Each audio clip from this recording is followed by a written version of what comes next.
One down, two to go. Hello, this is Ken. I like making things. I like making things out of paper, and I like making things cooler. Especially my figures. Sometimes figures don't look all that screen accurate. All they need is a bit of touch-up here and there to unleash their hidden potential. I also love using everyday tools and materials to recreate iconic scenes from my figures, so they can shine on my display. Subscribe to my channel and join my DIY adventure as I ask myself the same question every week. Can I make it? Last week, I removed the gauntlets on Tom Holland's integrated suit and dulled down the web lines to make the suit look more screen accurate. Check it out if you haven't already. On to the next Spidey suit. This is a tough one. Overall, I think they did a great job on Andrew Garfield's Spider-Man figure. They nailed Andrew's slender silhouette, the web lines and the spider symbols. And my favorite, those big gorgeous reflective eyes. They also gave the suit this deeper color palette. On its own, the figure is awesome.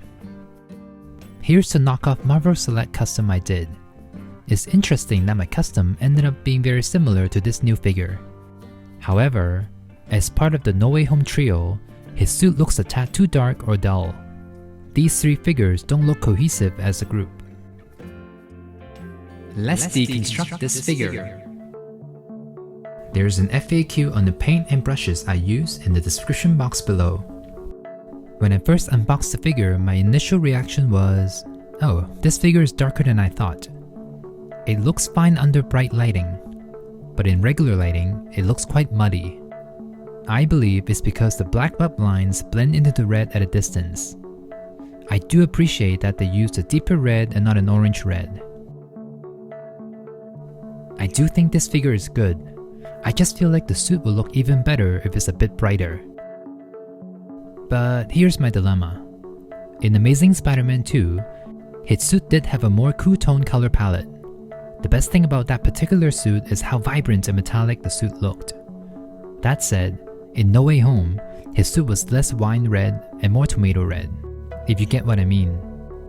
The blue appeared to be more toned down, almost black-like as well. Also, the overall suit looks significantly less reflective. I think it's due to the studio wanting the three Spider-Men to look more alike. This is where I'm gonna struggle. I love how the suit looked in Amazing Spider-Man 2, but this is a No Way Home figure, and I'm gonna display this with the other two Spider-Men, so I'm gonna go for that aesthetic. But because the movie was so darkly lit, his suit looked red and black in most scenes. Look at this. These are not the same colors. And to make things a bit more complicated, the behind-the-scenes footages and images reveal that his suit is still a bit metallic and blue. What should I do? There are like 3 variations of the same suit. Okay, I'm gonna go with this version as my reference. I feel like this is probably how most people remember this suit. So, can I make it? I'm gonna work on the red first. I'm gonna see if I can brighten the red and make it slightly metallic. I've only used the metallic red paint a few times, and I remember it turning out a bit pink. So I'm gonna mix a bit of red in to hopefully remedy that. The other issue is that I want to brighten the red without covering up all the web lines. I'm gonna add a bit of matte medium to dilute the paint. When I used it on Drax, it worked out pretty well, so I'm hoping that it will give me a similar result. Am I certain about this? No. What if it doesn't work? But I won't know unless I try. Okay, I'm gonna test it on his legs first. Oh, it's pretty sheer. Oh, that's a relief.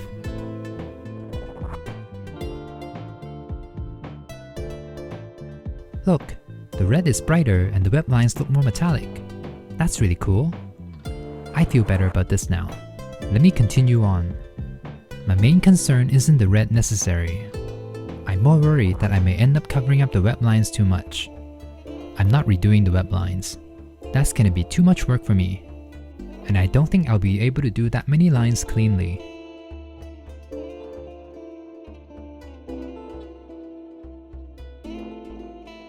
Hey, look at that! The red is brighter and more metallic now.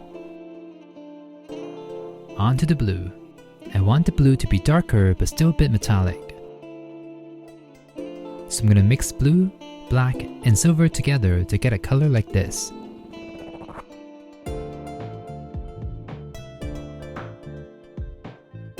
Let me see.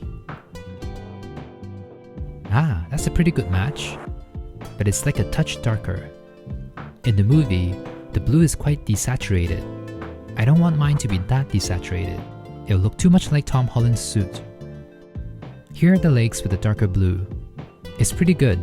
I'm happy with this. Let me apply it to the rest of the suit.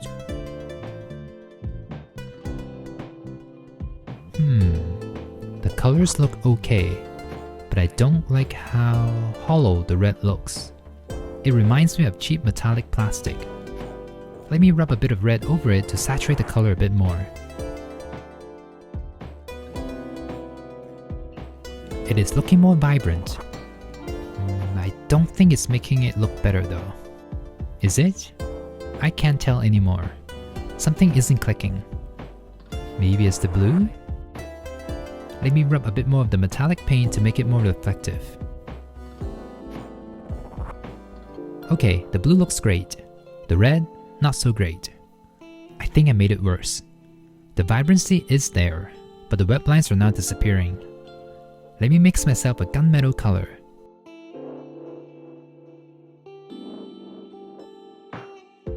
And I'm gonna apply it over the spider symbol first. The spider symbol appears to be dark gray, not black according to the reference images. I'm gonna have to do the wet lines off camera. I need my hands to be as steady as they can be. So see you in a bit. Here's the finished figure. It looks... The blue is fine I think, but the red is becoming too salmon red. The red and blue combo doesn't look that accurate, but I do like the more metallic subdued wet lines. Let's compare this with the other Spiderman. My other Andrew Spiderman looks better. Here's the integrated suit. Okay, I don't think I did a good job. I need to fix that chalky or dusty look. I need to deepen and make the red more vibrant and reflective. I think a thin layer of glossy varnish is the solution. Kinda like how things look darker when they're wet. So I'm hoping this is what's gonna happen when I apply the varnish over the red. Please work, please work, please work.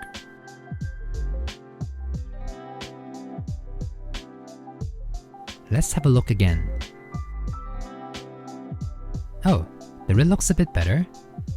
But my camera isn't capturing all the details at a distance. Look at this close up. It is getting there. I think I can make it work. Okay, I ended up working on it a bit more than I thought. I added more varnish and red to make the color more punchy, and I think I'm happy with it now. This is what the finished figure looks like. When compared to the original, the red is now brighter, more vibrant, and shinier. The blue is a bit deeper and lean a bit more blue. It may look like the wet lines are gone, but it's just my camera not picking up the details. The wet lines actually look pretty cool. They're a bit metallic and still have that 3D webbing effect. I debated whether or not I should darken the wet lines a bit more, but in the movie, Andrew's web lines really aren't that prominent, so I think this isn't that far off. Let's compare this with my other Andrew Garfield figure again. While I still think the other one's colors are more pleasant to look at, this new one here looks more like the No Way Home counterpart. And the same goes for these two. The colors do match this reference image pretty well. Oh man, I think this might have been the most challenging figure I worked on. I usually try to keep the number of layers of paint to the minimum. A base layer, a shading layer, some highlights, and sometimes a final layer of varnish for protection or to add gloss. But I probably tripled the amount of layers here. The issue with too many layers is that I may start to lose textures or fine details. Thankfully, the texture is still there if I look at it up close. I'm not going to work on it anymore as I'll likely ruin it. I'm pretty happy with the result. I feel like once I finish Tobey's Spider-Man, everything will finally come together as a trio. What do you think? Did I capture how he looked in the movie? Or do you prefer how he looked in Amazing Spider-Man 2? If you had to pick one look of his for this figure, which version do you prefer?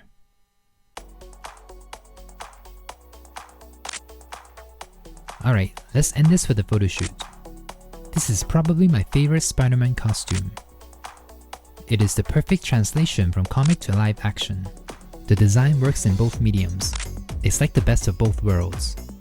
And I have to say, this figure is super easy to pose as well. The engineering of this figure is done amazingly. All the poses look so natural and he's not that difficult to balance. And best of all, there's so much personality in every pose. I can almost hear Andrew Garfield quipping behind the mask. Okay, I can't stop taking photos. This figure is so photogenic. He doesn't have the craziest range of motion, but there's something about the articulation. His poses are so believable. I love this figure. I'm glad I didn't give up. Give it a like if you like this custom as well.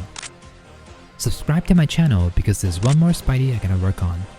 And as always, stay inspired and I'll see you next week. I can make it, so can you.